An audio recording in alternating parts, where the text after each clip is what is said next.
क्या आप back biting यानी चुगलखोरी का शिकार होते हैं? तो यह पोस्ट आपके लिए। घर हो, दफ्तर हो या फिर राजनीतिक मंच हो, पड़ोसन हो या सास नंद का झगड़ा, बस निंदा रस रामायण काल से लेकर महाभारत तक अपने अपने नक्षत्रों को प्रभावित करके ऐसी ऐसी अनहोनी घटनाएं करता रहा है जिससे कोई वाकिफ भी नहीं होता और आप निंदा रस लेते हैं। यह घोर अपराध है, पंडित सुरेश पांडे जी ने कहा है। तो वहीं दूसरी तरफ आज की युवा पीढ़ी के पंडित अनिरुद्धाचार्य ने भी इसके बारे में हमें कथाओं के जरिए आगाह किया है। जो तेरे सामने बुराई करता है कल दूसरे के सामने तुम्हारी करेगा, और ये वायुमंडल में आपकी बुराई आप ही के लिए नक्षत्रों को प्रतिकूल करके आपकी किस्मत को बिगाड़ कर रख देती है और रिश्ते नहीं रहते, आप अपने के नहीं होते। और ऐसा चुगलखोर व्यक्ति किसी का नहीं होता। वह एक चमचे की तरह होता है जो बर्तन में पड़े सारे सामान को खाली रख देता है। आज के निंदा रस करने वाला व्यक्ति अधोगति को प्राप्त होता है और उसका ना इस लोक में गति मिलती है ना परलोक में। आप तमाम उदाहरण देखते रहे हैं, राजनीतिक मंचों से लेकर रामायण तक ऐसे पात्र आपको हर जगह मिलेंगे, लेकिन आपको सावधान रहना है ऐसे चुगलखोरों से। अगर आप भी उसमें कहीं ना कहीं इन्वॉल्व हो जाते हैं तो आपके राहु, शनि, चंद्रमा, बृहस्पति सब वीक हो जाएंगे और आप कानून के दायरे में भी आ सकते हैं। ऐसे तमाम पक्षों को लेकर आज मैंने यह पोस्ट आपके लिए साझा की है ताकि आपके अनुभव और हमारे निष्कर्ष कुछ रास्ता निकाल सकें। यही एक नमस्कार, मीना कौशिक लाइफ स्टाइल में आपका स्वागत। आज की चर्चा बैक बाइटिंग। बैक बाइटिंग यानी कॉमन सब्जेक्ट किसी के पीठ पीछे बुराई करना, चुगलखोरी करना और पीछे उसका निंदा रस लेना। इसकी क्या वजह होती है, इसका क्या नतीजा निकलता है, बैक बाइटिंग करने वाला दूसरे को प्रभावित कितना करता है और कितना खुद होता है। यही नहीं, जो इसमें तीसरा आदमी है वो भी अगर जाने अनजाने इन्वॉल्व है, किस तरह से दूसरे के अपराध का सारा भागी वह बन जाता है। यानी कि बुराई जो कर रहा है वो सिर्फ वही अपराधी नहीं, तमाम जो इसमें इन्वॉल्व हैं वो भी अपनी किस्मत को बिगाड़ लेते हैं। इसके कई पक्ष हैं यूँ तो, लेकिन मुख्य रूप से 3 पक्ष हैं। पहला कि जो बुराई करने वाला है वो किस मकसद से बुराई करता है आपकी पीठ पीछे, उसकी क्या प्रतिद्वंदिता है, ईर्ष्या है, या उसके ग्रहों के चाल की कमजोरी है, या उसके व्यक्तित्व की कमजोरी। पहला। दूसरा, वह इसके पीछे अपना क्या लक्ष्य साधता है, वो पूरा होता है या वह खुद इस जंजाल में फंस जाता है। तीसरा, बहुत ही इसके खतरनाक रिजल्ट बैक बाइटिंग करने वाले के लिए, सुनने वाले के लिए और जिसकी जाहिर है हो रही है वो तो प्रभावित होगा ही। और इसके नतीजे दूर तक जब पहुंचते हैं तो ना सिर्फ बैक बाइटिंग करने वाला चुगलखोर जिसे हम बोलते हैं, निंदा रस लेने वाला, जाने अनजाने उसको सुनने वाला, और अगर उसने उसकी तीसरी जगह चर्चा कर दी सुन करके, तो समझ लीजिए पूरे अपराध और ग्रहोचाल का सारा उसी के ऊपर घड़ा फूट जाता है।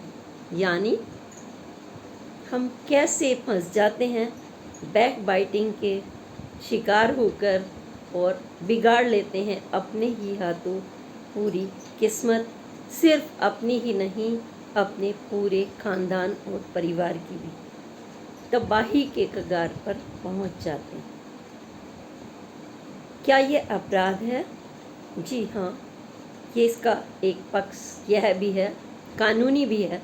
अगर किसी को उस बुराई से, जिस भी पर्पज़ से आपने की है, अगर उसको मानहानि की हद तक कोई नुकसान पहुंच गया है, उसकी जॉब को, उसके शरीर को, उसके रिश्तों को, तो वो मानहानि के धारा 1860 यानी 500 और 499 के अंतर्गत उसमें साधारण 2 साल की कैद भी हो सकती है।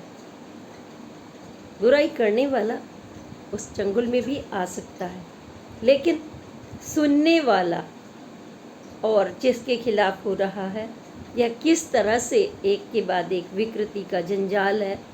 तो यही जानना चाहती थी, क्या आप जाने अनजाने इस बैकबाइटिंग में फंसे हैं?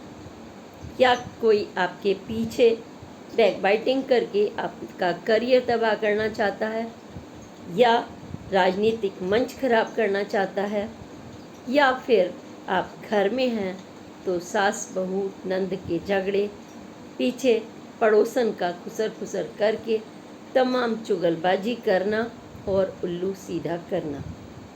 ये तमाम चीज़ें जब हम पक एक के बाद एक लाते हैं तो आप उदाहरणों से समझ जाएंगे कि यह कितना बड़ा पाप है। धार्मिक मान्यता में सनातन की अगर हम बात करें, एक एक पॉइंट को मैं अलग अलग ना करके इसमें सामने प्रस्तुत करती जा रही हूँ, ताकि एक आईने की तरह से ट्रांसपेरेंसी हो कि जब हम जाने अनजाने इस घोर पाप में फंस रहे हैं।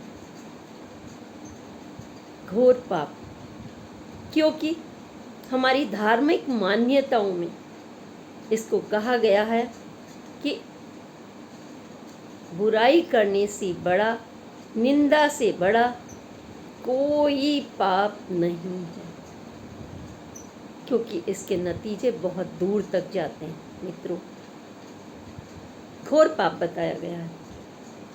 तुलसीदास जी की बात कर लें, महाभारत की बात कर लें, या आज के तमाम ऑफिसर्स की बात कर लें, घर की बात कर लें, इतने बड़े बड़े जो झगड़े हो जाते हैं वो तमाम निंदा रस यानी बुराई यानी चुगलखोरी का नतीजा। क्या आप एक स्वस्थ समाज के लिए यह उचित समझते हैं? आपको ही इसका निर्णय करना है। अगर आप उसमें इन्वॉल्व नहीं भी हो रहे हैं, आप चुप भी हैं और जाने अनजाने आपसे हाँ हूँ करा ली जाती है, या वो बुराई सुनते सुनते आप भी 2 शब्द बोल देते हैं कुछ, चाहे आपका उस समय मकसद ना हो, लेकिन आप 4 मित्रों के बीच में बैठे हुए हो और चर्चा चल रही है, आप मोबाइल में लगे रहे हैं, आप सुनना नहीं चाहते, फिर भी कानों में पड़ रहा है या कोई कुछ बोल जाता है, तब भी इसका नुकसान देखा गया है। क्योंकि जब ये क्राइम तक पहुंचता है तो आपकी मौजूदगी भी वहाँ पर, मौन रहने का भी एक कहीं ना कहीं अभिशाप लग जाता है, क्योंकि अपराध करने वाला नहीं, सुनने वाला और उसको छुपाने वाला या फिर कहीं उसकी चर्चा करने वाला भी उतना ही अपराधी होता है। आप अक्सर कह देते हैं कि बैक बाइटिंग आदत है। आप बोल देते हैं कि इधर की उधर बात करने वाला, अरे ये चुगलखोर है। एक तो पहले तो उसकी इमेज खराब हो गई, क्योंकि आप उसको पसंद नहीं करेंगे, जाहिर है, क्योंकि आज वो दूसरों की कर रहा है, कल वो आपकी भी निश्चित तौर पर करेगा, उस आपका भी मिसयूज़ करेगा वो। आप उसके नेचर को आपको समझना होगा, समझना ही होगा कि आप कैसी संगत में बैठते हैं। कबीरदास जी ने इसीलिए तो कहा है, कबीरा संगत साधु की हरै और की व्याधि, संगत बुरी असाधु की आठों पहर उपाधि। आप ऐसे लोगों के बीच में बैठते हैं तो आप जैसे कहते हैं ना, कोयले की खान में जाएंगे तो दाग धब्बा तो ज़रूर लगेगा, तो ये निश्चित रूप से लगता है। अब कैसे कैसे लगता है, मैं आपको एक एक पॉइंट पर ले जा रही हूँ कि किस किस तरीके से आदमी फंस जाता है।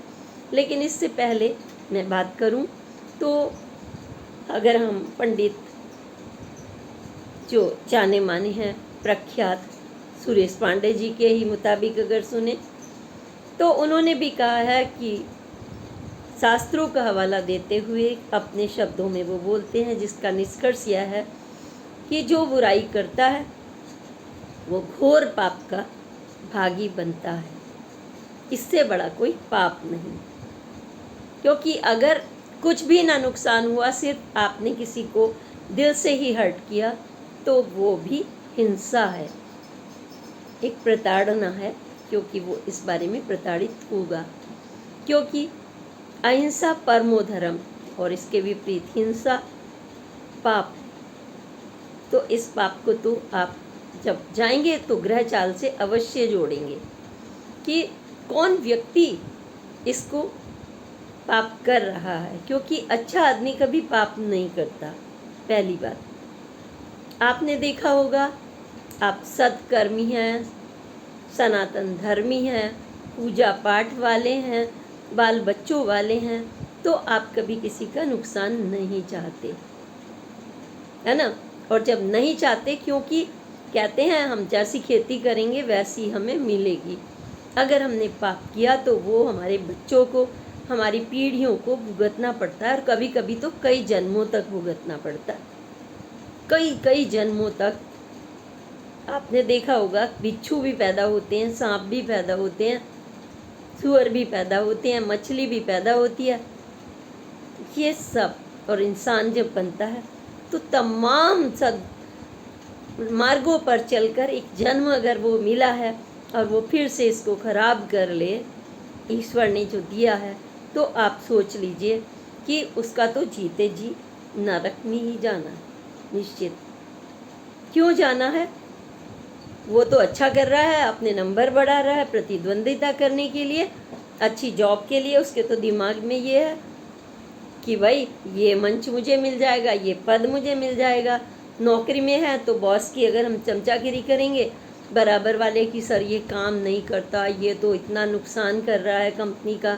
एक आदमी रात 9 बजे तक काम करता है बैठकर, और उसका दोस्त दिन में भर कुछ नहीं काम करता, बस दूसरों पर नज़र रखता है और उसकी बैकबाइटिंग करता है अपने नंबर बढ़ाने के लिए। बाकी लोग काम में विश्वास कर रहे हैं, लेकिन वो नंबर बढ़ाने में विश्वास करता है, उसकी पदोन्नति हो भी जाती है। ऐसा नहीं है कि नहीं होती, क्योंकि उसने अपना रास्ता अपनाया है अधोगति का, शॉर्टकट रास्ता जिसे कहते हैं कि नाली में पैर गिर जाए तो कोई बात नहीं। जब अच्छा आदमी है बच के जाएगा तो देर से जाएगा, लेकिन साफ सुथरा जाएगा। लेकिन दूसरा इस बारे में नहीं सोचता मेरे बच्चों का क्या होना है, या मेरे परिवार का, या मेरा क्या होना है। बस उसको तो शॉर्टकट अपनाना है, उसके सामने ईर्ष्या है, प्रतिद्वंदिता है, लेकिन वो है कौन? वो तो अपना प्रलोभन वश कर रहा है आपको नीचे गिराने के सारे प्रयत्न। क्योंकि जब निंदा की जाती है, चुगलखोरी की जाती है, कहीं ना कहीं इसके पीछे कोई मकसद जरूर होता है, यानी कि दूसरे को नीचा दिखाना। दूसरे को नीचा दिखाकर आप अपना उल्लू सीधा करना चाहते हैं। चाहे घर की बात कर लीजिए, बाहर की कर लीजिए, मित्रों की कर लीजिए, ये ऐसा मित्र है, वैसा मित्र है, और आंख बंद करके आप लोग सुन लेते हैं। कभी दूसरे पक्ष की नहीं सोचते कि वो भी आपका मित्र है, जानकार है। पहले आप ट्रांसपेरेंसी तो कर लें, पर नहीं, कहीं ना कहीं आपकी मानसिकता उससे प्रभावित हो जाती है, जिसके दूरगामी रिजल्ट अच्छे नहीं होते। आपकी मित्रता टूटेगी, रिश्ते खराब होंगे। आपने कहीं चर्चा उसकी कर दी तो भी आपका नुकसान होना ही होना है। चाहे वो आपका मित्र था, वो आपकी बुराई करेगा और दुश्मन भी हो जाएगा धीरे धीरे। नहीं होगा क्या, आप बताइए? कोई इतना संत तो है नहीं आज के ज़माने में कि वो आपकी बात सुन लेगा। यानी कि एक के बाद एक जंजाल में फंसता जाता है सुनने वाला और सुनाने वाला।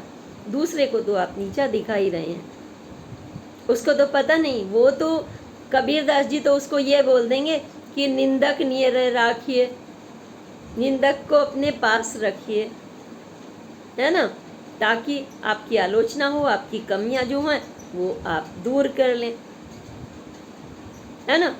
तो वो उन्होंने तो अपने ढंग से कह दिया, लेकिन ये निंदा करने वाले लोग, इनको कबीरदास जी वाला जो विचार है वो नहीं है इनका। इनका तो ये है कि अपना उल्लू सीधा करना है। दे आर नॉट आलोचक, आलोचक नहीं है वो प्रतिद्वंदिता है, वो नीचा दिखा रहे हैं। अब नीचा कौन दिखाता है आपको, ये भी बता देती हूँ।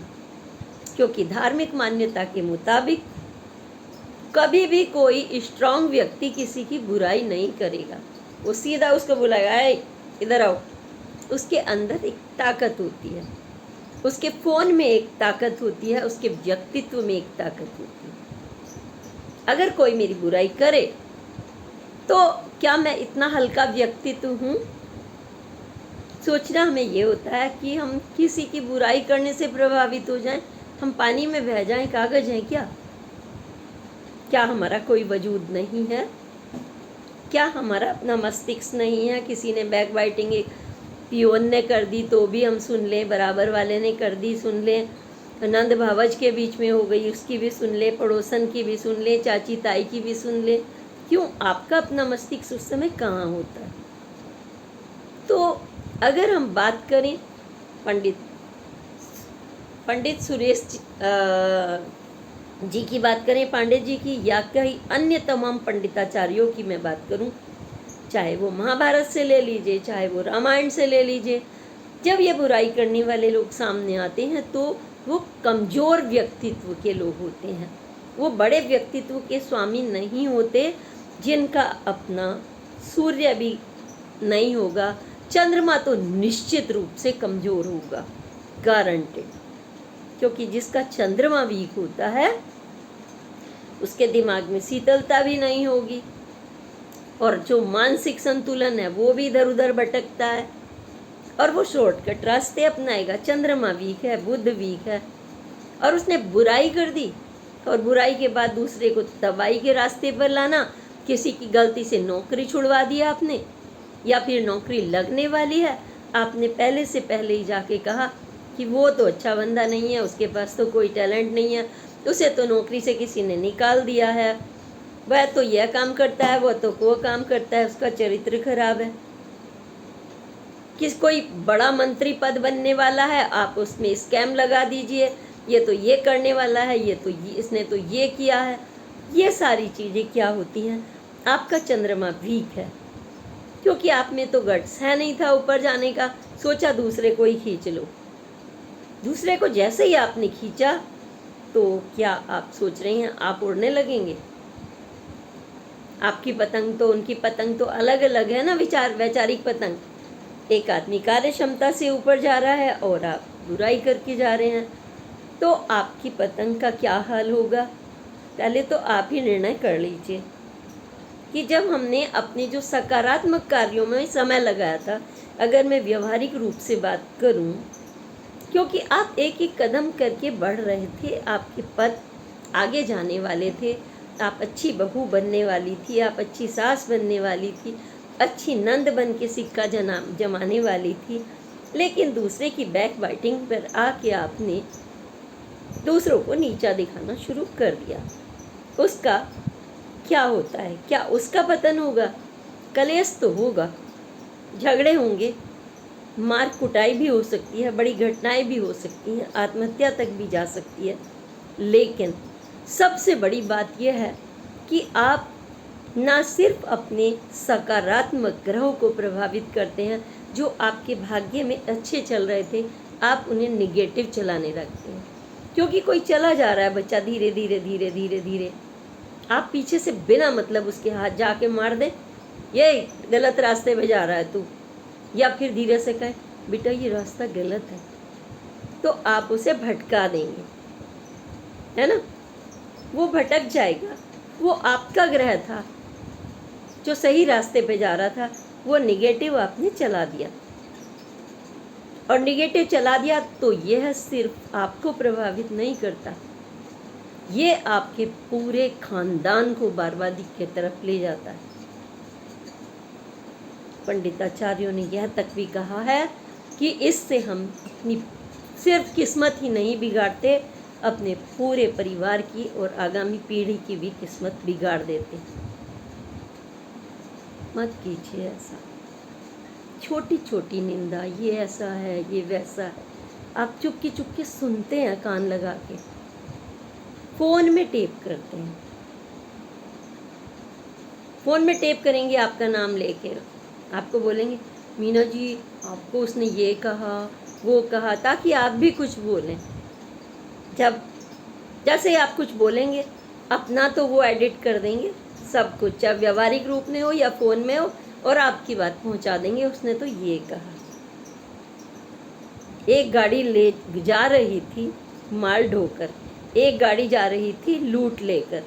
माल हटा दीजिए या लूट लगा दीजिए, ये तो उसका मर्जी है ना। वो उसको जिसमें लाभ है उस समय, जो उसको शॉर्टकट लाभ दिख रहा है वो तो वो करेगा। लेकिन ऐसा नहीं है, उसकी भी इमेज खराब हो रही होती है, उसको भी कोई पसंद नहीं करेगा फाइनली, क्योंकि ऐसे आदमियों की कभी इज्जत नहीं होती। चंद्रमा खराब तो राहु भी खराब, और बृहस्पति तो बिल्कुल ही नाराज हो जाएंगे। उसके घर में जो धन संपदा आ रही थी वो खत्म। सोचो वो गई, कितना भी बड़ा आदमी हो, कितना भी छोटा हो, किसी को नहीं बख्शते ग्रह। ग्रह सदा सकारात्मक लोगों के साथ, भाग्य में भी गलत लिखा गया तो भी आप अपने ग्रहों को अनुकूल कर सकते हैं अपने सदकर्मों से। और सदकर्म आप बात कर रहे हैं बहुत मीठी मीठी, ये चुगलखोरों की बड़ी बात होती है, बहुत बड़ी बात होती है। इनमें खासियत, इनको पहचानना मुश्किल नहीं होता। ये आपसे कहेंगे और क्या हाल है, बड़ी मीठी मीठी बातें, आप तो ये करते हो वो करते हो, आपके पास घुसे रहेंगे, आपकी सारी बातें पता कर लेंगे, आपकी सोच क्या है, अरे बहन जी आपको तो ये नहीं मिला, भाई साहब आपको ये नहीं मिला, आप तो बहुत डिजर्व करते थे, और जाके वही सीधे बॉस को, या फिर आपकी गलत बातें, चरित्रवान नहीं है आप, ऐसी बातें फैलाएंगे, ग्रुप्स में उसका भी वो कर देंगे, तमाम सोशल मीडिया में आपको बदनाम कर देंगे। आजकल तो ये भी हो रहा है। आप इसलिए कितना रिजर्व रहिए और किससे कितना रिजर्व रहना है, क्या आपको इसमें इन्वॉल्व होना है, ये आपको समझना है। क्या आपके इर्द गिर्द भी ऐसे लोग हैं?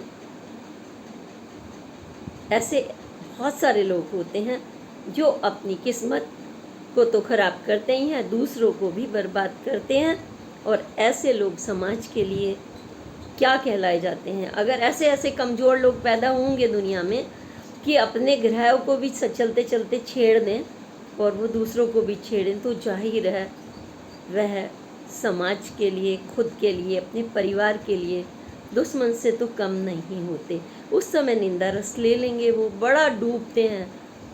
कैसे कहते हैं ना कि बुराई में वो निंदा सबसे बड़ा, क्या बोलते हैं, खजाना है, उसमें डूबते जाना है। परम सुखम कहते हैं, परम सुखम, निंदा परम सुखम, परम सुख लेते हैं। लेकिन उस सुख में जब आप डूबते हैं तो कोई और नहीं डूबेगा, उस समय डूबना भी आपको ही पड़ेगा, क्योंकि घुसे तो आप ही थे। एक घटना सुनाती हूँ इस पर। अनिरुद्धाचार्य जी ने, जो प्रख्यात आजकल के प्रवचनकार हैं, यंग प्रवचनकार, लेकिन बातें बहुत अच्छी अच्छी करते हैं, उनका भी एक प्रसंग दूंगी मैं। उन्होंने क्या कहा है, उन्होंने एक छोटी सी कथा सुनाई कि राजा ने एक भोज रखा, बहुत लोगों के लिए बड़ा सा भोज रखा। अब भोज रखेंगे तो तमाम तरह के व्यंजन तो होंगे ही, हजारों तरह के, और जब हजारों तरह के भोज होते हैं तो वहाँ पर खाने वाले भी, सराहने वाले भी तमाम होंगे, और कुछ लोग ऐसे भी होंगे चमचागिरी वाले, बुराई वाले, रंदा रस वाले। तो किसी ने वहाँ पर उनके खाने में विषाक्त कर दिया भोजन को, तमाम लोग मर गए। राजा ने तो अच्छे कर्म के लिए भाई भोजन रखा था, लेकिन ऐसे लोगों की कोई कमी नहीं होती है। लेकिन नहीं, बात कुछ और थी। आज तो यही होता है कि लोग विषाक्त कर देते हैं, लेकिन उस समय वो आसमान मार्ग से कोई था विषाक्त करने वाला। आप कहेंगे आसमान मार्ग से कोई विषाक्त कैसे कर देगा भाई? हर जगह घूमते हैं कुछ ना कुछ करने वाले, किसी भी रूप में आ जाते हैं। एक पक्षी के मुंह में बड़े से, आप कुछ भी कह सकते हैं, बड़े पक्षी के जो शिकारी पक्षी होते हैं, मांसाहार करते हैं, शिकार करते हैं, बड़ा सा नाग उनके मुंह में था और वो छटपटा रहा था बुरी तरह से। अब वो छटपटा रहा था तो बदला लेने की फिराक में ही होगा, किसी ने आपको पकड़ रखा हो तो कम से कम आप बचाव तो करेंगे, बदला ना भी करें तो उसने अपने शरीर का सारा विष मुंह तक ले आया था कि वो मौका लगते ही उसको काट देगा, पक्षी को काट लेगा। और जब वो नीचे खीर पकवान बन रहे थे तो वहीं से वो गुजर रहा था अचानक से, तो वो काट तो पाया नहीं और वो विष नीचे गिर गया। उस समय तमाम सुरक्षाएं थी राजा की, सब कुछ था, लेकिन जब वो खाने के पात्र में गिर गया, वो विषाक्त हो गया, तो तमाम लोग उसमें जान से चले गए। बहुत चर्चाएं हुई, क्या हुआ, कैसे हुआ, कौन अपराधी है। किसी ने कहा राजा अपराधी है, उन्होंने दावत दी है। किसी ने कहा हलवाई बनाने वाला, किसी ने कहा गार्ड है।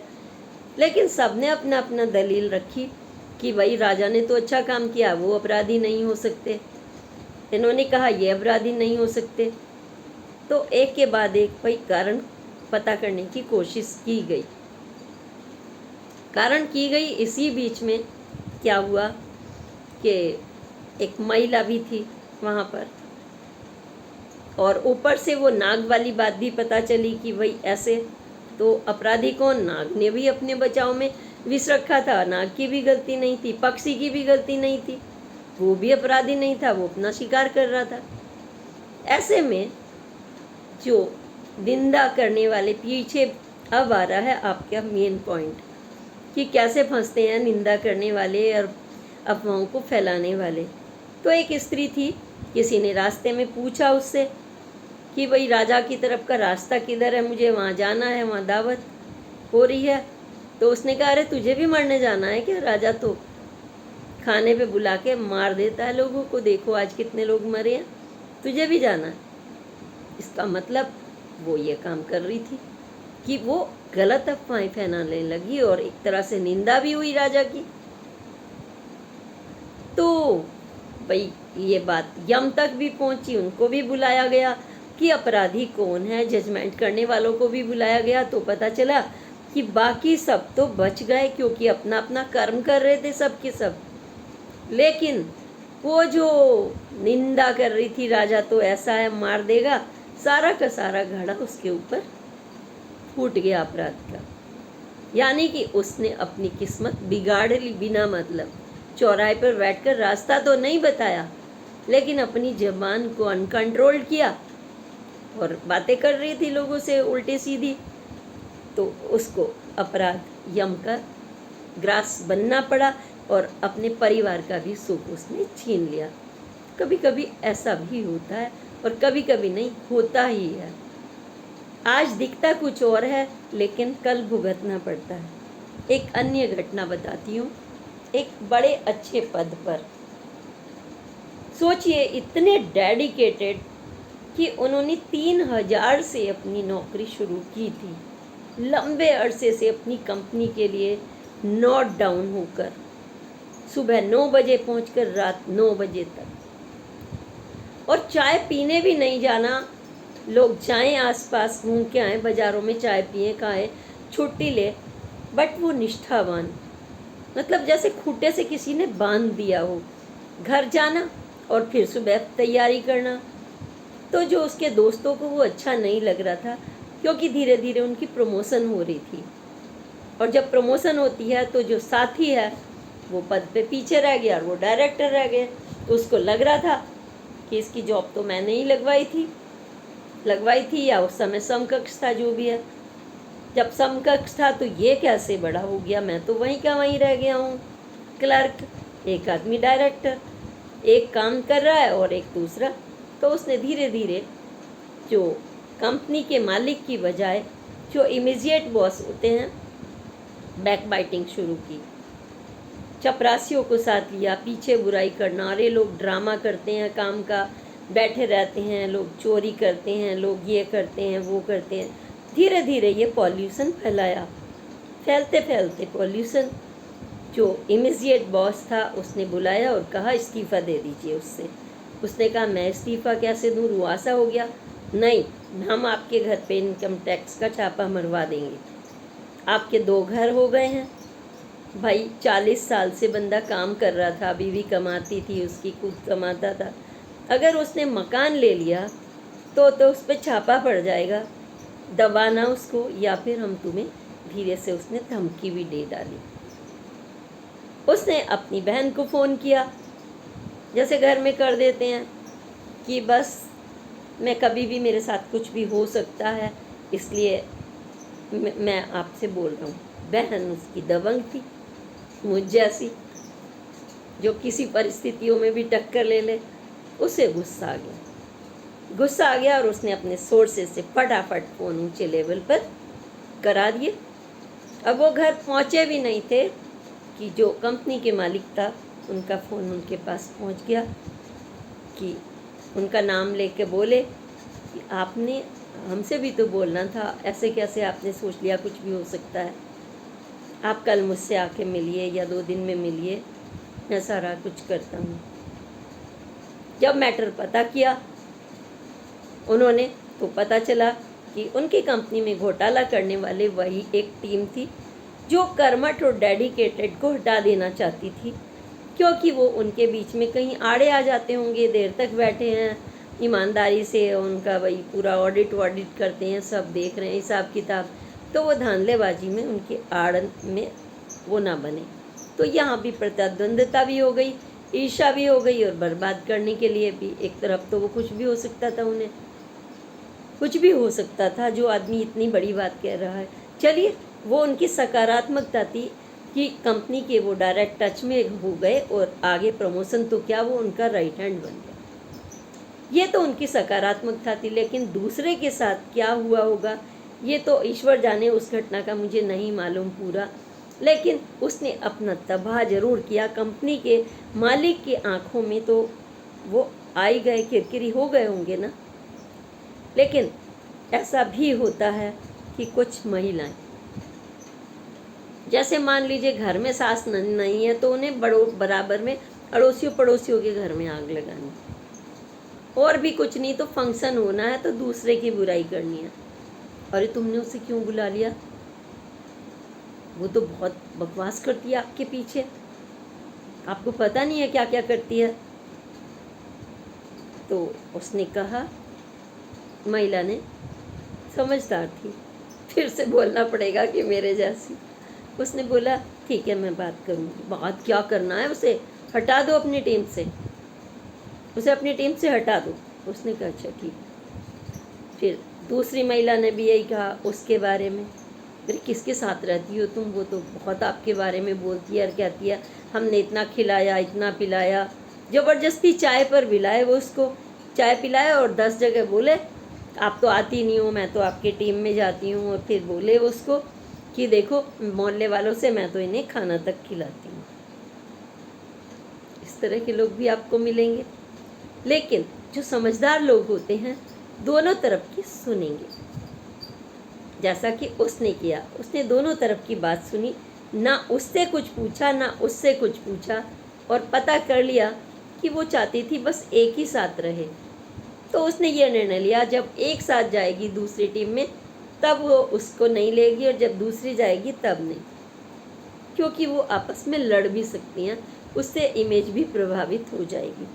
समझदारी से, और उसने अपनी टीम नहीं तोड़ी, और दोनों को अलग अलग यह भी समझाया, नाम ना लेते हुए, कि इस तरह से आप 4 लोग इकट्ठा नहीं रह सकते। लोग इतना बड़ा बड़ा देश संभालते हैं, कंपनी संभालते हैं, घर संभालते हैं, आप 4 लोग अगर नहीं जुड़ेंगे तो कल आपका भविष्य क्या होगा, फिर तो आप भीड़ का हिस्सा ही बनकर रह जाएंगे, है ना। एक बहुत बड़े ऊंचे लेवल की बात कर रही हूँ मैं, एक मतलब नाम भी लेते नहीं बनता और छूटते भी नहीं बनता, बड़ी दिग्गज पार्टी के थे और महत्वपूर्ण पद मिलने वाला था उनको, मंत्रालय में। बस अच्छा नहीं लगा उन्हीं की पार्टी के लोगों को, पार्टी में भी खास लोगों को, उसके जो आसपास के इर्द गिर्द के लोग होते हैं अपने, जिन्हें लोग अपना बोल देते हैं, अपना परिवार है हमारा, पार्टी अपना है, ये है वो। स्कैम करा दिया रातों रात, स्कैम करा दिया रातों रात, फिनिश। यानी कि दूसरे की मेहनत तो प्रभावित हुई सो हुई, लेकिन जो बुराई करने वाला था जब राज खुला तो उसका भी करियर फिनिश। क्योंकि जो बड़ा बनता है वो दिमाग से चलता है, फिर वो उसे भी रास्ते से हटाने से नहीं छोड़ेगा।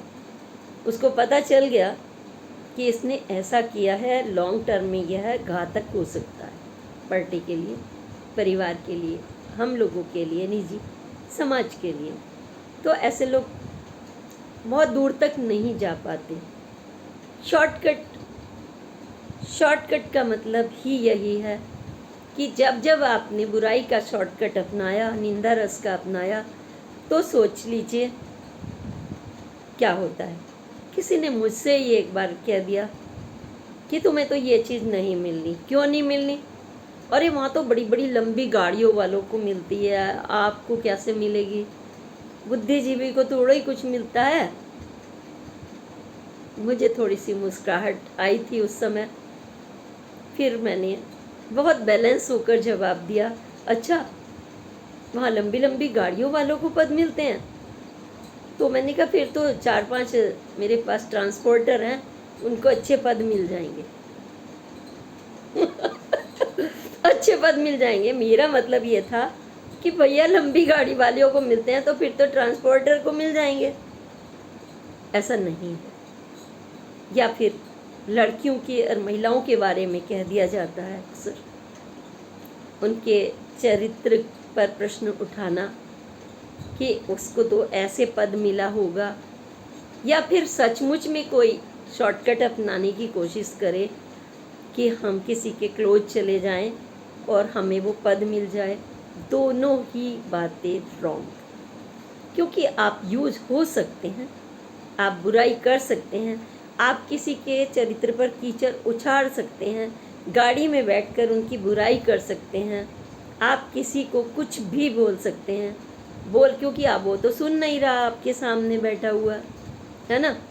लेकिन सवाल यह है कि यह लंबे रास्ते नहीं हैं। ऐसा होता तो जितने भी व्यापार वर्ग में बैठे हुए हैं, अगर चरित्र की बात करें तो जो रेड लाइट एरियाज़ में बैठे हुए हैं, क्या उनको ये पद मिलते हैं? सोच लीजिए, शॉर्टकट का कोई रास्ता नहीं इस दुनिया में।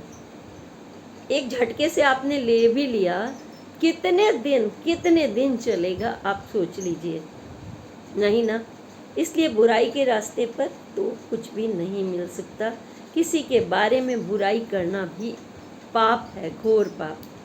अगर आप स्त्री हैं और स्त्री के ही चरित्र पर लांछन लगा रही हैं, चाहे वो कुछ भी हो, उसका मामला निजी है। आप पब्लिक स्थान में बैठकर जब आप अपना मुंह खोलते हैं, जैसे कहते हैं ना कि एक उंगली दूसरे की तरफ उठाई तो 4 अपनी तरफ, वह बात सच है। छोड़ दीजिए किसी के बारे में बोलना। अरे तुम्हें कौन पूछेगा, कुछ कर्म करो, बातें करना। अरे ऐसे थोड़ा ही आगे बढ़ते हैं, वैसे बढ़ते हैं, ऐसे बढ़ते हैं, वहाँ तो ये चलता है, वहाँ तो वो चलता है। ये सब बातें दूसरे को डिमोरलाइज करना, दूसरे की बुराई करना, नहीं, कोई रास्ता नहीं है। ये सिर्फ अधोपतन का रास्ता है जो हम अपनी तरफ ही उठाते हैं। अपने परिवार को चाहते ना चाहते डैमेज कर लेते हैं, अपनी किस्मत की बर्बादी को आमंत्रित कर लेते हैं। अगर कोई बुराई कर रहा है तो please try to avoid that. अगर आप सुन रहे हैं तो भी वहाँ से खिसकने की तैयारी कीजिए, क्योंकि जब कोई मर्डर कर रहा है, जैसे उस स्त्री ने किया, पंडित अनिरुद्धाचार्य जी ने जो बताया कि वह चौराहे पर खड़ी हुई कर रही थी, तो वहाँ आप भी मौजूद थी, तो भाई आप भी फंसेंगे कहीं ना कहीं। अनुकूल ग्रह आपके भी दिमाग में वो बात बार बार आपके आएगी जो आपने सुनी थी। आप उसके बारे में गलत इमेज बनाएंगी। अगर किसी ने कुछ बोल दिया, कहीं ना कहीं जो आपकी बिजी रहने की अच्छी सकारात्मक सोच थी वो प्रभावित हो जाती है। जैसे लोगों में हम बैठते हैं, कहीं ना कहीं उसका दिमाग पर प्रभाव पड़ता है। जब हम मंदिर में जाते हैं तो हमारे हाथ अनायास ही भगवान की तरफ उठ जाते हैं। और जब चौराहे पर झगड़ा हो रहा होता है, कोई किसी को मार रहा है, किसी ने कहा ये चेन छीन के भाग रहा था, ये लड़की को छीन के भाग रहा था, ये करके भाग रहा था, तो आप ना चाहते हुए भी, कितनी शराफत वाले भी, आप भी गाली दे बैठते हैं। अच्छा, ये ऐसा कर रहा था, आपके भी हाथ उठ जाते हैं बिना मतलब। इसका मतलब क्या है कि जो आपके आसपास हो रहा है वो आपको प्रभावित करता है। तो आप ऐसे कमज़ोर व्यक्तित्व के लोगों के पास बैठने से, उनकी बातें सुनने से कम बचें। आप अपने मस्तिष्क का अगर इस्तेमाल करेंगे तो ज़्यादा बेहतर होगा, क्योंकि आपका मस्तिष्क और आपका दिल बताता है आपको टाइम टू टाइम कि यह आदमी सच है, ये आदमी अच्छा है, यह बुरा है। आपको उसकी चाल ढाल, उसकी बोलचाल, उसकी निर्भीकता, उसका सब बता देता है। क्योंकि चमचों की दुनिया, चुगलखोरों की दुनिया, निंदा रस लेने वालों की दुनिया बहुत हो सकती है संख्या में, लेकिन उनके पाप के भी गिनती नहीं होती किसी से कम। बहुत होते हैं जो उन्हें पता ही नहीं चलता। बच्चे उनके बीमारियों से गंभीर जूझ रहे होंगे, लाखों रुपया वो हॉस्पिटल में दे रहे होंगे, उनकी आंखों में आंसू होगा और बाहर वो बदतमीजी कर रहे होंगे, उन्हें फिर भी नहीं पता चलता कि भगवान उनको कहीं ना कहीं उनके अपराध की सजा दे रहा। और घटनाएं ऐसी एक गांव की बात बताती हूँ आपको। जब हम बहुत छोटे छोटे थे, एनम थी, दाई वाली पोस्ट जो होती हैं, वो आपस में एक बंदा था, वो बीच में लड़ाने का काम करता था। गिलास छुपा दिया मिट्टी में, जहाँ वो फ्लैट में रहते थे, कंकड़ पत्थर में, और फिर हंस रहा है। वो आके हंसता था, हम तो बच्चे थे उस समय, क्यों हंस रहा है, उसकी आंखों में हंसते हंसते पानी आ जाता था। वो एंजॉय करता था उस समय, और वो दूसरी से निंदा करता था, इसने ही चुराया होगा, ये तो ऐसी है। फिर दूसरी से करता था, वो तो आपको गाली दे रही थी। फिर वो लड़ाई मड़ाई आपस में काट होती थी, उनकी झगड़े होते थे, गाली गुफ्तार तक, तो वो एंजॉय करता था। तो यह घटनाएं जब दूसरे की नौकरी पर आ रही है, दूसरे के बच्चों को सता रहे हैं, आप सम्मान कर रहे हैं, ये छोटा आनंद लेना क्या उचित है? बार बार हमें यही बताना होगा कि आपके घर में कोई बैठा हुआ है, पति आए आपके खुशी खुशी, और आपने अपना मुंह चढ़ा लिया बुरी तरह से, आंखें तरेड़ ली। वो पूछ रहे हैं, लो क्या हुआ? प्यार से तो आप जवाब नहीं दे रहे हो, क्योंकि आपको तो अपनी सास नंद की बुराई करनी है इनडायरेक्टली, और फिर आप शुरू हो जाएंगी, इन्होंने ये किया, इन्होंने किया। क्यों? क्योंकि आप कमज़ोर पर्सनालिटी हैं, आप उनको संभाल नहीं सकी थी घर को। आप सास को, नंद को ये नहीं धमकाना, संभालने के तरीके भी सकारात्मक होते हैं, अपनी बात कहने का ढंग होता है। नहीं मम्मी जी ये हो गया है, माँ समझिए, बहन समझिए। तभी तो हम वापस में बचपन में इतना लड़ते हैं भाइयों बहनों से, कभी अलग होते हैं क्या? नहीं ना। कितना कोई बुराई करेगा, हम छाती बजा के चढ़ जाते हैं उसकी। कोई पड़ोसी अगर बोल भी दे भाई के बारे में या बहन के बारे में, मारने मरने को तैयार हो जाते हैं ना। तो वही सोच आप आगे भी रखिए। तर्क इसीलिए देती हूँ बीच बीच में, क्योंकि जब हम बचपन में अपने लिए जब इनोसेंट होते हैं ना आप उस समय, और बाद में धीरे धीरे ये रंग चढ़ता रहता है माहौल का, जैसे धूल है, डस्ट है, अच्छा खासा रंग भी गोरा से टैनिंग हो जाता है। तो टैनिंग को हटाने की कोशिश कीजिए दिमाग से, ट्रांसपेरेंस रहिए, शुद्ध रहिए, अपने ग्रहों को कमज़ोर मत करिए। धर्म भी यही बता रहा है, ज्योतिष भी यही बता रहा है, आपके रिश्ते भी यही बता रहे हैं, उन्हें ख़राब कर देते हैं आप। बेटा घर से दूर चला गया, बेटी घर से दूर चली गई, झगड़े हो रहे हैं, एक दूसरे की मारकाट, बुराई, अपना क्या हित हो रहा है भाई आपका उसमें? आपका वर्चस्व चले बस इसलिए।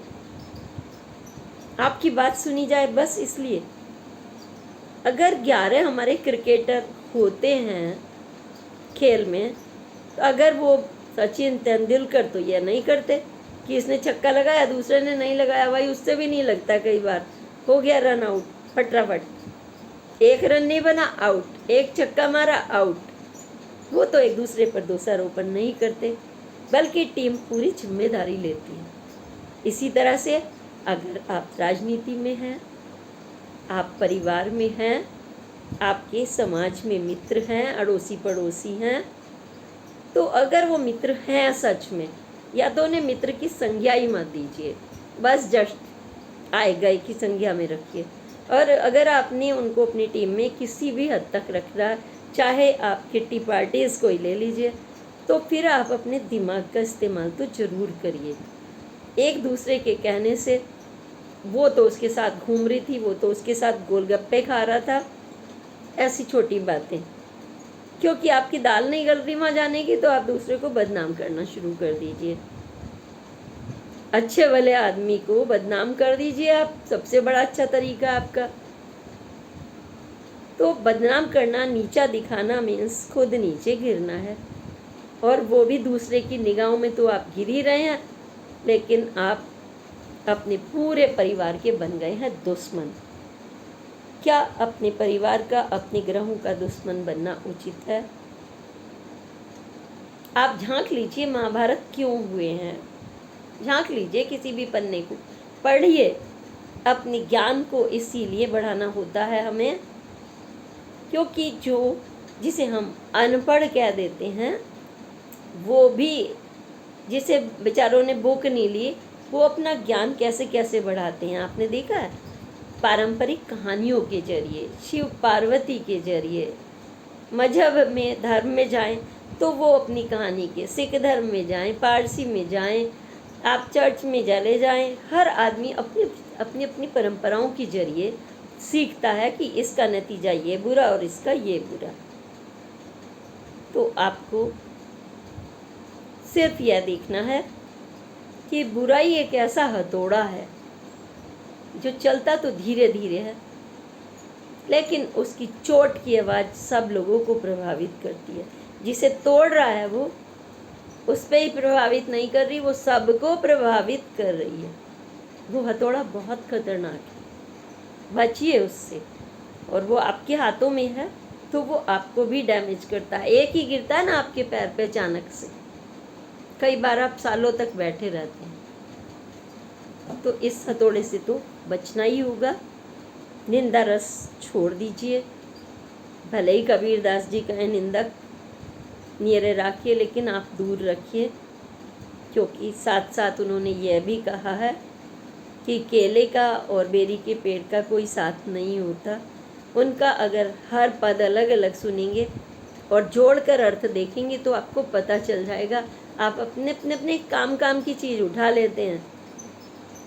आप यही करते हैं कि जैसे कानून बना तो कानून तोड़ने का आप पहले सोचने लगते हैं। आपने कैमरा लगाया, वॉच करने के लिए कैमरे लगे हुए हैं, तीसरा नेत्र लगा हुआ है मान लीजिए, तो आप उसको तार काटने की कोशिश करने लगते हैं कि हम तो उस समय चोरी कर लेंगे, है ना। लेकिन ये नहीं सोचते आप कि वो कैमरे एक जगह नहीं है, वो हर जगह लगे हुए हैं। वो ईश्वर का कैमरा भी है, वो आपको कोई दूर से देख भी रहा होता है। मैं पॉजिटिव बात करती हूँ कि पॉजिटिव क्या होता है, क्योंकि जब हम बात करते हैं तो हमें नेगेटिव पॉजिटिव दोनों पक्ष देखने पड़ते हैं। एक बार क्या हुआ कि वो कोई किसी की बहुत बुराई करता था, उसने कहा वो ऐसा है वो ऐसा है, तो मैंने साफ साफ बोला कि उसने तो आपकी कभी आज तक बुराई नहीं की, वो तो आपकी तारीफ़ कर रहा था। उसने कहा हैं, मुझे तो ये कह रहा था वो। मैंने कहा जी नहीं, मैंने जब भी सुना है आपकी तारीफ़ ही सुनी है। उसने फिर कुछ दिनों बाद आके बोला, तो उसने वॉच किया कि हाँ वो तो बुराई नहीं करता, वो किसी और के कहने में भड़काए में आ रहा था। तो धीरे धीरे उनकी सोच बदली, हाय हेलो शुरू हुई, फिर वो मित्रों की तरह रहने लगे। क्योंकि आप जो वायुमंडल में जो हम बोलते हैं, आप सोच भर लीजिए किसी के बारे में कि वो अच्छा है, कितना भी बुरा हो वो, बस सोच भर लीजिए रोज़ सोच के देखिए वो अच्छा है। वो एक ना एक दिन आपको हेलो करके आपका हाल पूछेगा, या आपने उसने जो गलती की थी वो उसकी माफ़ी मांगेगा, क्योंकि आप उस पर टाइम वेस्ट नहीं कर रहे, आपने उसे अच्छा कह के छोड़ दिया। तो जैसे हमारे मोबाइल की वेव्स पकड़ती हैं, मैं आपसे बात कर रही हूँ, कोई तार नहीं लगा हुआ, कुछ नहीं लगा हुआ, वायुमंडल में हमारी आवाज़ जा रही है और आप तक जा रही है, आप मुझे सुनेंगे, मैं आपको सुनूंगी। सेम हम जो ऐसा सोचते हैं वायुमंडल में, वह हमें वापस मिलता है। पिरामिड का सिद्धांत है ना कि यहाँ से यहाँ, यहाँ से यहाँ, आपने पिरामिड का सिद्धांत है, आप देख लीजिएगा जरूर ज्योतिष में जाकर के। तो आप पर वापस लौटती है। आप दूसरे के बारे में जैसा सोचेंगे वैसा आपके पास निश्चित आएगा। एक बार अच्छा अच्छा सोच कर तो देखिए। मान लीजिए सरकार की बात कर लीजिए, किसी ने अच्छा किया है, ठीक है, तो उसमें हम अच्छा नहीं कह सकते, तो कम से कम बुराई कह के तो उसे नष्ट मत करो, क्योंकि उसने कुछ तो किया है, कुछ तो किया है। अपनी क्षमता के अनुसार हर कोई कुछ करता है। एक दूसरे पर कीचड़ उछाल कर उस समय वाहवाही पा सकते हुआ, लेकिन उसका नतीजा एक ना एक दिन भुगतना पड़ता है। वो सब कुछ देख रहा होता है। एक हमारे टीचर थे, इंस्टीट्यूट की बात कर रही हूँ, नाम भी लेना चाहूँगी, पता नहीं क्यों मन कर रहा है, शिव हरे जी, नाम भी शिव हरे। बहुत मेहनत करते थे, और जब बहुत मेहनत करते थे बच्चे उनसे बहुत खुश थे इंस्टीट्यूट में, लेकिन उनका इंक्रीमेंट उतना नहीं हो रहा था जितना होना चाहिए था। बाकी का हो रहा था क्योंकि वो क्लोज होंगे, या मतलब जो भी होता है भाई, निंदक लोगों का काम आपने कहा ना शॉर्टकट में जल्दी हो जाता है। लेकिन जब हमारी और उनसे बातचीत हुई तो एक बात आई थी कि आप कर्म करते रहिए, कोई तो देख रहा होता है। जब अंत में वो एक दिन आए, मुझसे मिलने आए, उन्होंने कहा कि मैडम मैं आज जा रहा हूँ और मेरी बहुत मतलब ट्रिपल पे सैलरी पे ये मेरा अपॉइंटमेंट हो गया है। आज मैं कहना चाहूँगा, मैंने कहा था कि आप सब लोग 9 बजे आते हैं, आप तो 8 बजे से बच्चों की क्लासेस लेते हैं, उनके डाउट्स दूर करते हैं, ऐसा क्यों? उन्होंने कहा था कि कोई तो देख रहा होता है मेरी मेहनत, हमारी जो हम करते हैं, ईश्वर भी देख रहा होता है, कोई तो हमें इसका फल देगा। तो उनका फल लोग देख रहे थे कि ये कितने डेडिकेटेड टीचर हैं, बच्चे भी देख रहे थे, और ये उनकी फीडबैक जाने अनजाने कहीं जा रही थी। दूसरी कंपनी ने उन्हें बुलाया और हैवी पेड को जाके टीचर बने, बहुत अच्छे। तो इसलिए लगता है कि कोई आपका अपराध भी देख रहा होता है और आपके सद्कर्म भी देख रहा होता है।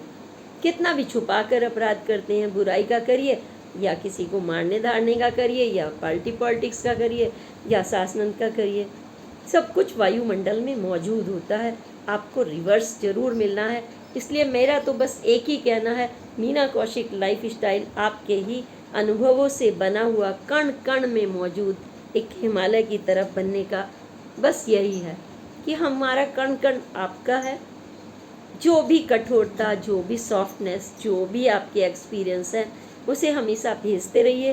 और आप मुझे बताइए, क्या आप कभी इस बैक बाइटिंग के शिकार बने हैं, जिसमें बड़ी बड़ी घटनाएं हुई हैं या हो जाती हैं, और हम इन्हें बचकर, अगर इनसे बचें, कोशिश करें, कितनी भी कोई हमें इसमें लेने की कोशिश करे, हम अपनी पॉजिटिविटी का असर डालें, ना कि उनसे प्रभावित हों।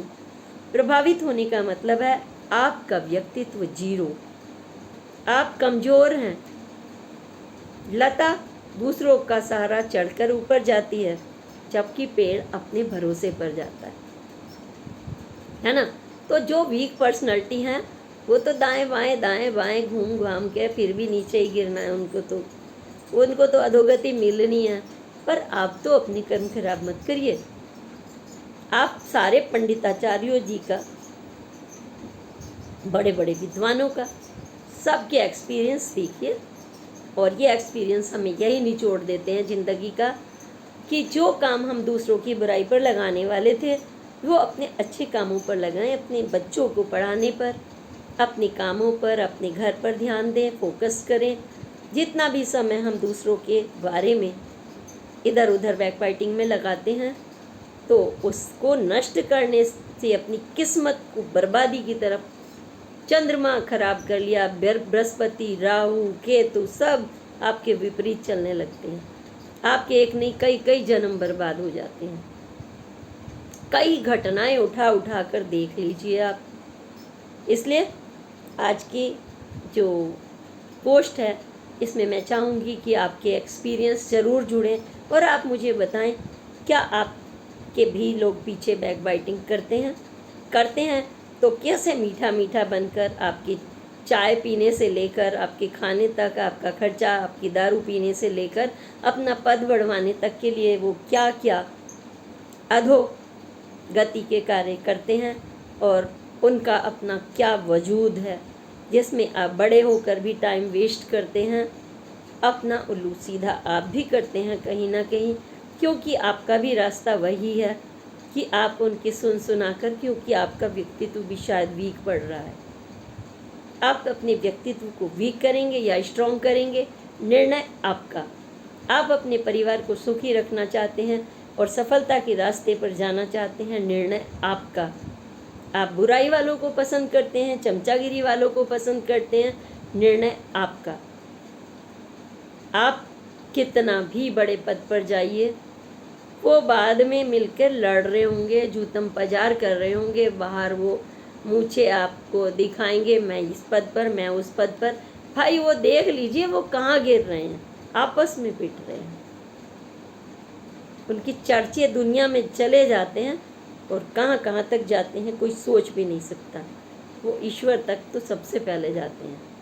कभी ऐसे लोगों का भला नहीं होते देखा गया। उन्हें लगता है शॉर्ट में जब उनकी वाहवाही हो रही है कि भला हो रहा है। इसलिए यह पोस्ट उन सब के लिए है जो चंगुल में बुराई के फंस रहे हैं, जो निंदा रस के फंस रहे हैं, या जो अपनी अधोगति की तरफ जा रहे हैं जाने अनजाने, उस महिला की तरह कि जो उसको फैला रही थी। आप इन सब चीज़ों को छोड़िए और अच्छी अच्छी बातें सोचिए। हमारे भारतवर्ष में अपार खजाना है प्यार का, स्नेह का, पूजा का, पाठ का, है ना, परंपराओं का, खूबसूरत। इसमें अपना दिमाग लगाइए ताकि यह जन्म भी अच्छा बने और आगामी युगों युगों तक भी आप अगर जन्म लेते हैं तो अच्छे जन्म लें। आपको वो जन्म ना लेना पड़े जो कीड़े मकोड़ों का होता है, जिसकी कोई पूछ नहीं होती। मनुष्य का जीवन लेकर भी वह नरक में जीने के बराबर है। लेकिन आपने एक दिन भी अच्छा अगर जिया और इज्जत से दिया, स्वाभिमान से जिया, बच्चों का सुख मिला, आपके बच्चे फल फूल रहे हैं, यही सबसे बड़ा सफलता का मार्ग है। पद आते जाते रहते हैं, नौकरी आती जाती रहती हैं, वो एक खान पान का जरिया मात्र है। बस आप सीधे से पकड़ लीजिए अपने आपका जो भी धर्म है, जो भी मजहब है। मैं किसी एक धर्म की बात नहीं कर रही हूँ। अगर मैं मीना कौशिक हूँ और मैं शिव जी को मानती हूँ तो मेरे इष्ट देव वही हैं। मैं देवी माता लक्ष्मी जी को मानती हूँ, वही हैं, लक्ष्मी माता हैं। सबका अलग अलग वजूद है, मैं सबको अपने दिल में रखती हूँ। बस एक मांगने वाला आप जरिया अलग रख लेते हैं कि उसी के सामने जाके, जैसे माँ से कहते हैं कि माँ बस तू ही है, जरा सी बीमारी होगी तो आप उन्हीं के पेट पर लेट जाते हैं, गोद में लेट जाते हैं। ठीक ऐसे ही आप अपने इष्ट देव के चरणों में लेटते हैं तो इष्ट देव आपकी सुनते भी हैं और हमेशा सुनेंगे। ये मेरा खुद का आजमाया हुआ है कि सकारात्मक सोच के मैंने कभी यह नहीं सोचा आज मेरी जॉब गई या आज मेरा ये पद गया, कभी नहीं सोचा। ईश्वर ने हमेशा मुझे जो दिया है वो बहुत दिया है और ईश्वर पर ही भरोसा है, जो वो देंगे बहुत अच्छा देंगे, आज से भी अच्छा देंगे, क्योंकि सकारात्मक रहना ही सबसे बड़ा फल है। बुराई का फल तो सिर्फ क्या है, मिर्ची लगाना दूसरों को, नो, इससे तो तुम ही सीसी करोगे, दूसरा वाला तो सुन के मजे लेगा और चला जाएगा। इसलिए आज की पोस्ट अगली पोस्ट तक के लिए आपको प्रणाम। जय हिंद, जय भारत। सब्सक्रिप्शन का ज़रूर इंतज़ार रहता है। इस पोस्ट को जैसे ही आप पढ़ें और सुने, झट से अगर आपने सब्सक्राइब नहीं किया प्लीज़ करिएगा। मैं आपके अनुभव ज़रूर सुनना चाहूँगी और अलग अलग जिस विषय पर भी आप कहेंगे, जो मेरे अनुभवों का खजाना है आप ही लोगों के जरिए, वह सब जनता को तेरा तुझको सौंपते क्या लागे है मीरा। सब आप ही का है, मैं आपसे शेयर कर रही हूँ। एक बार पुनः प्रणाम। जय हिंद, जय भारत।